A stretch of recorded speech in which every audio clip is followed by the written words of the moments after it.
La France, c'est soit tu l'aimes, soit tu la quittes. Et cette phrase, on l'a souvent entendue. Et bah écoutez, moi personnellement, je l'ai quittée. Je ne vais jamais revenir en France et chaque année que j'ai passé ici, du coup aux Émirats, m'a confirmé cette distance avec un pays dans lequel j'ai passé 16 ans de ma vie. Donc je te fais mon histoire en rapide, j'ai passé 3 ans en Algérie, 16 ans en France et ça fait 5 ans que je suis aux Émirats Arabes Unis. Si tu me connais un peu, tu sais que je kiffe voyager, découvrir des nouveaux endroits et j'ai voyagé dans plus de 36 pays et si j'ai décidé d'élire cette destination comme la destination où je vais passer le reste de mes jours, c'est forcément pour des raisons. Et dans cette vidéo, finalement, l'objectif, c'est de t'expliquer est-ce que pour toi, ça serait intéressant aujourd'hui de s'expatrier, de quitter la France ou pas? Parce que souvent, cette question, elle trame dans notre cerveau, mais on n'a pas forcément des réponses en face. Et si le choix est surtout à faire maintenant, parce qu'on est quand même dans un climat un peu morose, un peu compliqué, où il y a beaucoup plus de manifestations qu'avant, où les gens sont beaucoup plus révoltés. Et la première raison qui a fait que j'ai quitté la France, je vais te l'expliquer maintenant. En France, le malheur, c'est que quand tu construis ta réussite, quand tu construis ton parcours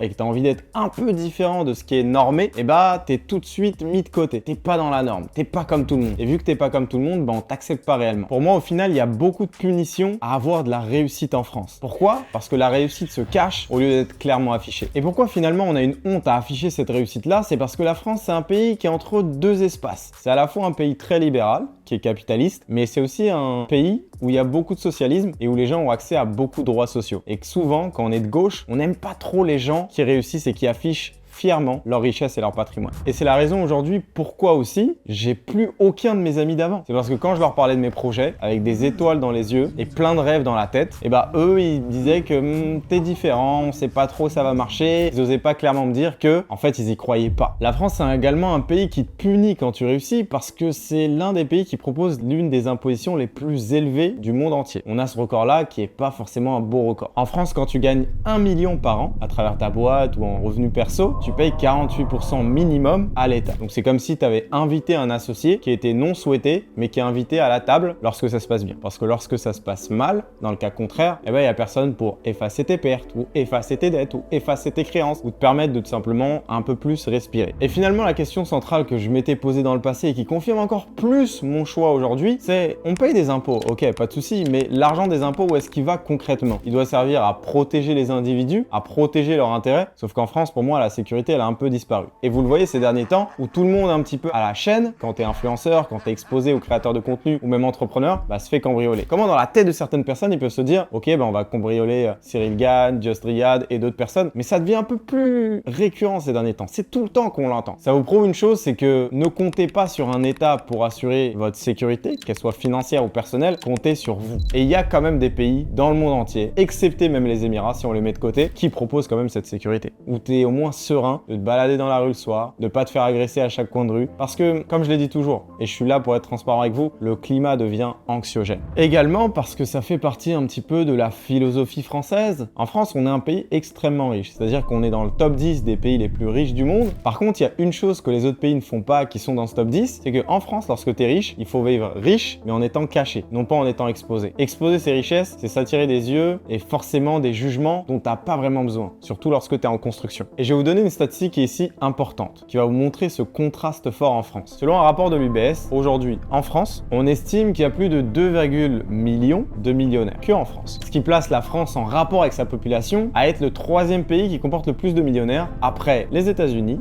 et la Chine. Mais dans l'autre cas, on est un pays qui produit beaucoup de richesses. Mais encore une fois, faut être caché, faut pas trop s'afficher, il y a certains codes sociaux qui sont là depuis longtemps. Tout ça, on y tient en France, on tient aux traditions, on tient à ce qui a été fait dans le passé, on n'est pas forcément plus projeté vers le futur. Donc ça, c'était ma première raison de pourquoi j'ai dit ciao à la France. La deuxième raison, qui peut être fade pour vous ou importante, ça dépend de là où vous vivez ou là où vous avez eu aussi la chance de voyager, c'est le climat. Souvent dans les pays en Europe, on a un climat qui est assez froid, où il y a une grosse partie de l'année où il neige, où il pleut et il fait moche. Et moi je vous mens pas, à chaque fois que je reviens à Paris, ce climat-là, il a un impact sur mon humeur. C'est-à-dire que je suis là, il fait moche dehors, j'ai pas envie de sortir, j'ai pas envie de faire de sport, j'ai rien envie de rien faire en vrai. Et à la différence de vivre dans un pays ensoleillé, c'est différent. T'es dans un mood différent. différent. T'as envie d'aller à l'extérieur, t'as pas envie de rester à l'intérieur. Donc forcément, t'es mobile, tu vas aller faire des belles rencontres, etc. Donc ce climat, ça ne matchait pas un peu ma vibe. Je suis un peu de vibes méditerranéennes, je suis né en Algérie et je vous mens pas, le froid et moi, ça fait deux. En vrai, ce qui est super sympa à Dubaï, c'est que dans toute une année, on a peut-être allé entre 6 et 15 jours de pluie et tout le reste de l'année, il fait beau. Et ça te met dans un bon mood, ça a de l'impact sur ton humeur, t'as un meilleur bien-être et c'est super important. Juste avec le temps, je suis dépressif. Par contre, quand tu mets un bon temps, je suis beaucoup plus joyeux. Et je sais pas si vous vivez ça, mais en tout cas, n'hésitez pas à me le dire dans les commentaires si c'est votre cas. Parce qu'on va pas se mentir, la routine de beaucoup de Français aujourd'hui, c'est parce qu'il fait moche dehors, j'ai pas envie de sortir et quand je sors pas, qu'est-ce que je fais? Je suis sur mon canapé, je consomme, je bouffe des choses et je consomme du contenu et je fais rien. Donc voilà pourquoi des fois on se dit on peut être mieux, mais on le fait pas. Parce que il y a certaines conditions de notre environnement qui n'est pas à notre portée et qu'on n'a pas décidé au final de changer. Troisième point qui est important de pourquoi j'ai quitté la France finalement, c'est le coût de la vie. Qu'est-ce que j'entends par là? Aujourd'hui, moi j'ai la chance d'avoir une très belle voiture que j'ai acquis grâce à mon dur labeur. J'ai un Urus et il m'a coûté pas loin des 380 000 €, quelque chose comme ça. Si j'étais en France et que j'avais acheté la même voiture, je me serais pris une taxe carbone, un redressement fiscal et je vous raconte pas la suite. Tout ça pour vous dire que se faire plaisir en France, ça coûte très cher. Il y a des taxes qui s'amènent que t'as pas forcément besoin. En plus du fait que sûrement on m'aurait rayé ma voiture, par jalousie peut-être, on m'aurait crevé les pneus. Et ça, je le vis même dans ma famille. Certains membres de ma famille, ils ont des voitures plus ou moins correctes et on arrive à leur faire ça. Donc je me dis quand les gens, ils ont jamais vu ce type de voiture,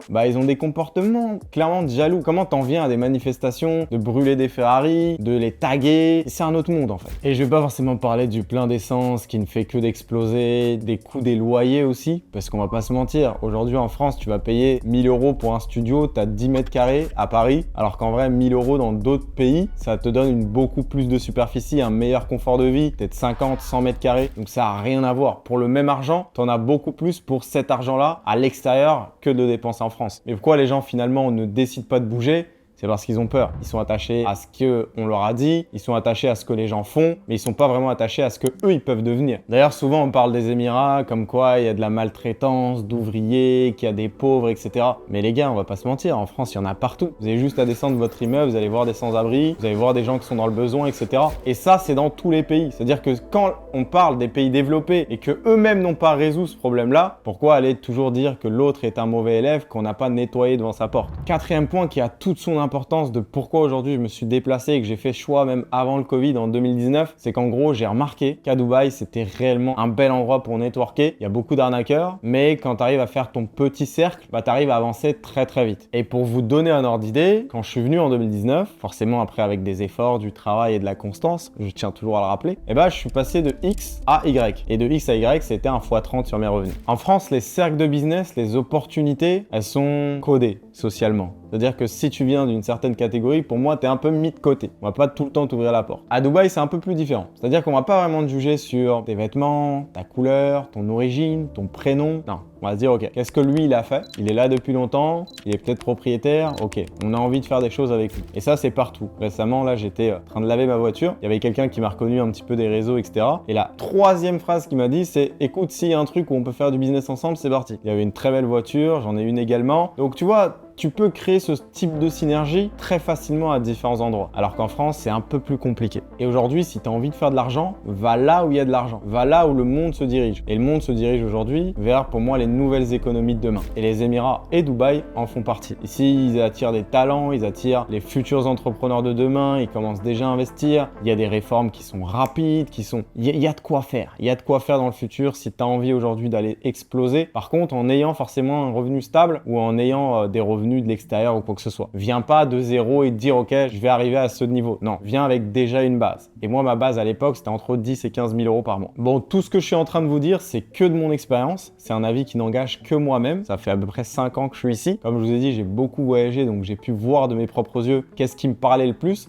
Et peut-être que ce qui me parle n'est pas forcément ce qui va te parler à toi. L'un des inconvénients que tu peux forcément avoir quand tu t'expatries, peu importe où, c'est quand même de moins voir ta famille. Après, j'ai peut-être une chose à vous dire à ce niveau-là, c'est qu'il faut que vous fassiez votre vie au bout d'un moment. Il faut que vous preniez vos ailes, allez les déployer de vous-même et allez vous rendre compte de ce que vous pouvez être. Pourquoi? Parce que je me dis toujours, mes parents ont fait le meilleur choix pour eux à l'époque. De se dire, ok, on va passer de l'Algérie à la France. Aujourd'hui, moi, je fais le meilleur choix pour moi à l'heure actuelle. Et mes enfants feront le meilleur choix choix pour eux dans quelques années. Voilà comment est-ce que je réfléchis. Et j'essaie d'avoir une pensée aussi pour toi. Peut-être que dans le fond, tu es assez d'accord avec ce que je dis, mais dans la forme, c'est un peu plus compliqué. Parce que oui, c'est pas du jour au lendemain où on pivote et on dit allez, fuck cette vie, j'en veux plus, je veux plus de mon travail, je veux plus de lui, il me saoule et je vais changer de vie et je vais partir à l'étranger. Non, c'est un processus qui va prendre du temps, qui va se faire au fur et à mesure du temps, dans lequel tu vas penser les solutions, les problèmes et les inconvénients que tu peux avoir et au fur et à mesure arriver à débloquer des situations. Si tu es arrivé jusqu'à là de la vidéo, n'hésite pas en tout cas à t'abonner à la chaîne, à te liker si c'est pas fait. Et surtout, vu qu'aujourd'hui on est dans une économie mondiale, dans un monde de propositions, et bah pour moi Dubaï était la meilleure solution. Je pourrais parler de Dubaï pendant très longtemps puisque j'ai vu beaucoup de choses ici et je le vis aujourd'hui, mais il y a tellement d'avantages qu'au final je pourrais en faire une vidéo de 50 minutes. Là n'est pas le but. Mais s'il y a 3 points que je dois retenir de cette ville qui fait qu'elle est légèrement et beaucoup plus en avance que les autres villes, c'est en gros une chose qui est super importante, c'est les services administratifs. C'est rapide, c'est efficace, on aime ça quand on est entrepreneur.